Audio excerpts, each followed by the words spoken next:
가장 큰 이유는 진단 코드 문제, 종양이 발생한 위치, 그리고 보험에 가입한 시점 때문입니다.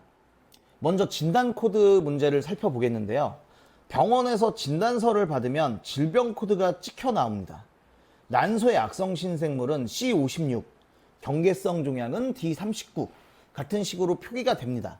문제는 똑같이 미성숙 기형종이더라도 어떤 의사는 C56으로 또 어떤 의사는 D39로 기재한다는 겁니다.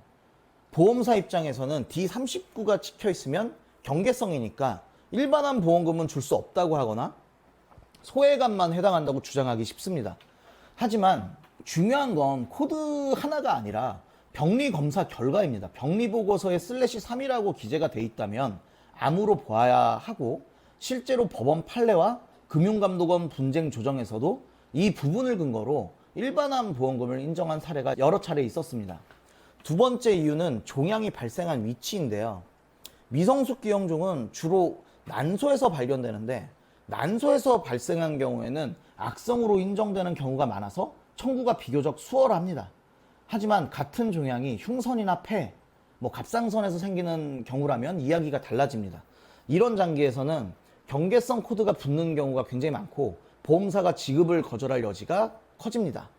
실제로 난소에서 미성숙 기형종 진단을 받은 환자가 있었는데, 진단서에서는 D39로 적혀 있었지만 병리보고서에서는 /3이 확인이 돼서 일반암 보험금을 인정받은 사례가 있습니다.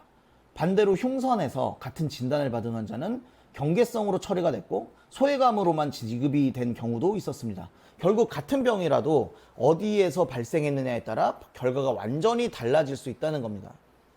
세 번째는 보험 가입 시점인데요. 많은 분들이 이 부분을 잘 모르시는 것 같습니다.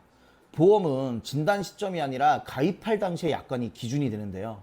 2021년 이전에 가입한 보험은 미성숙 기형종을 대부분 악성으로 보았기 때문에 일반암 보험금을 지급받으실 가능성이 굉장히 높습니다.